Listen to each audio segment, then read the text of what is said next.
ಕೈಯಾದು ಕೈಯಾದು ಏನು ಆಲೋಚನೆ ಇದೆಯಾ? ಮಗಳ ಚಿಂತೆಯೇ? ನನ್ನ ಚಿಂತೆಯೇ? ನಾಟಿಕೆಯೇ? ಇನ್ನೊಬ್ಬ ಪ್ರಹ್ಲಾದನಿದ್ದರೆ ಈಗ ನೀನು ಒಂಟಿಯಾಗಿ ಕುಳಿತುಕೊಂಡು ಯೋಚನೆ ಮಾಡುವ ಕಾರಣಗಳಿಲ್ಲ. ನಿಜ ತಾನೆ?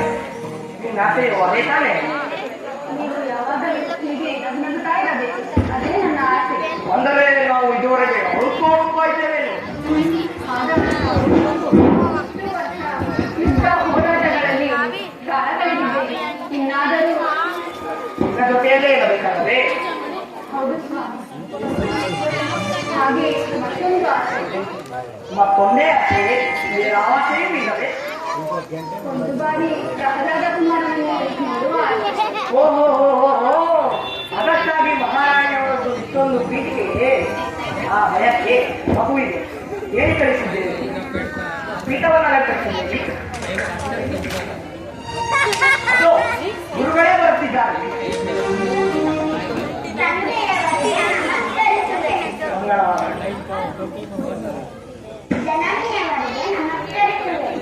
ಪ್ರಹ್ಲಾದ, ಕಂದ, ನೀವಿಷ್ಟು ಬಡವಾಗಿದೆ, ಊಟ ಮಾಡುತ್ತಿಲ್ಲವೇ ಕಂದ? ಅದು ಗುರುಕುಲಕ್ಕೆ ಕಳಿಸುವುದು ಊಟ ನಿದ್ದೆಗಲ್ಲ, ವಿದ್ಯಾಭ್ಯಾಸಕ್ಕಾಗಿ. ವಿದ್ಯೆಯನ್ನು ಊಟ ಬಿಡಬೇಕೆ ಸ್ವಾಮಿ? ಸುಖ ಹೆಚ್ಚಾದರೆ ವಿದ್ಯೆಯು ನನಗೆ ಗುರುಗಳೇ. ಕುಮಾರ ಪ್ರಹ್ಲಾದ, ಹೀಗೆ ಬಾ, ಕುಳಿತುಕೋ.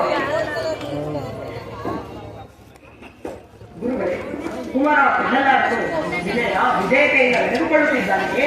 ಅಯ್ಯೋ ದೇವೇಂದ್ರ ಪ್ರಭು, ಅದೇನಿದೆಯ ಅದೇನಿದೆ ಇಷ್ಟಾದಿಷ್ಟ ಕೋಟಿಗೊಬ್ಬ ಕೈ ಕೊಟ್ಟರೆ ಅಷ್ಟು ನಮ್ಮ ಜನ್ಮ ಸಾರ್ಥಕವಾಯಿತು. ಕುಮಾರ ಪ್ರಹ್ಲಾದ, ಗುರುಗಳು ಏನು ಹೇಳಿಕೊಟ್ಟಿದ್ದಾರೆ ಒಮ್ಮೆ ಹೇಳಲೇ ಯಾಕಲ್ಲ?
ಹೇಳು ಮತ್ತೊಮ್ಮೆ. ಯಾವುದನ್ನು ಹೇಳಲಿ ತಂದೆ? ಅದೇ ಸಕಲ ಲೋಕೋದ್ಧಾರರು.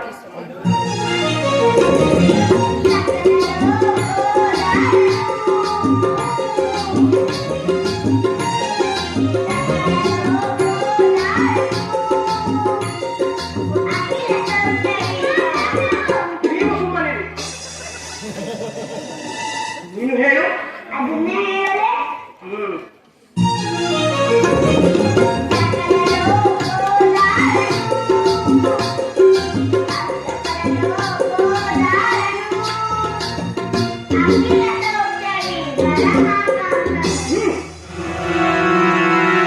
ಇದೇನು ನೀವು ಇವರಿಗೆ ಹೇಳಿಕೊಟ್ಟಿದ್ದು?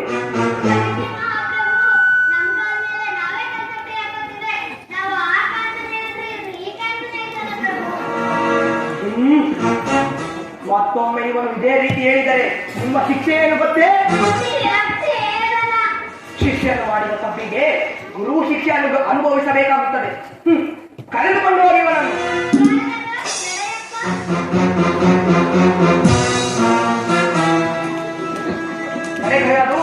ಬಿಡಿ